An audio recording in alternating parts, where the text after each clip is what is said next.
A new book, Sons of the Soil, takes a fascinating and in-depth look at the rich history of Chinese market gardening in New Zealand. Authors Ruth Lamb and Lily Lee have spent years researching and interviewing more than 100 market gardeners from around the country. Market gardeners didn't just arrive, they were here since the gold days, so we've tracked it all the way through from the gold rush days to the present day. And we've added lots of photos which people have kindly lent us to put into the book, and put it all together. That process took about 6 years, so this is where we've arrived at with the book.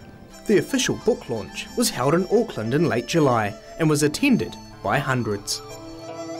Sons of the Soil incorporates everything from the evolution away from market gardening being experienced today to the undeniably tough lives of the first market gardeners who arrived in New Zealand in the late 1860s.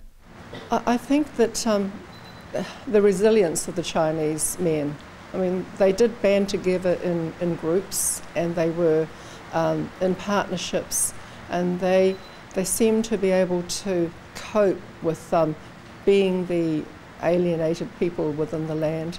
I think they're fairly marginalised, but they seem to still be positive in the way that they approach their gardening. But the book also profiles modern-day market gardeners like Joe and Faye Gock. They're in their 80s and have been gardening in Mangere on the boundary of Auckland Airport for the last 60 years. And they have some great stories to tell, like how after mix-ups with the seedless and ordinary watermelons in the market, they became the first company to individually label their produce.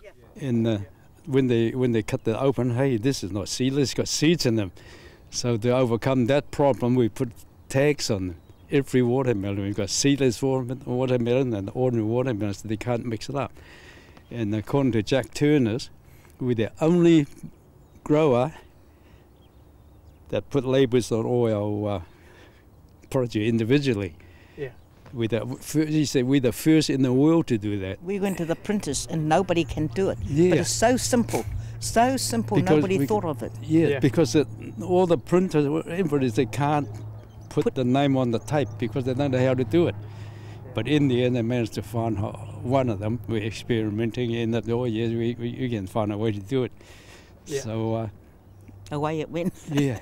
The authors hope they've captured the oral history of Chinese market gardeners in their book, and that it will become a valuable resource for today's descendants of market gardeners. Alongside of the stories and things, we also developed a list of Chinese growers from the 1930s, and hopefully we've captured as many people as we can. So in that list we've given their name in English, their Chinese name, where they gardened, an address, and how long, so whether they were in the 30s or the 2000s.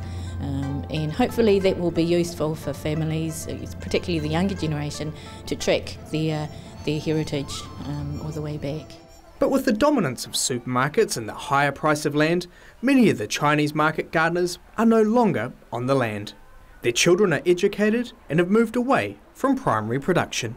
It is a bit sad to see them ending, but you know, that's what the parents, the grandfathers, the fathers all wanted for their children, was to work in the garden, but leave the garden, go and get educated, go and be you know, a doctor or a lawyer or whatever, and be successful, because they realised that, you know, the garden life is hard, and they want, you know, better things for their children. Ruth and Lily are now investigating a reprint of Sons of the Soil, as they've already sold half of the 3,000 books they have, and they haven't yet launched the book outside of Auckland. To get your copy, visit www.sonsofthesoil.co.nz. Benedict Collins, Country 99 TV News.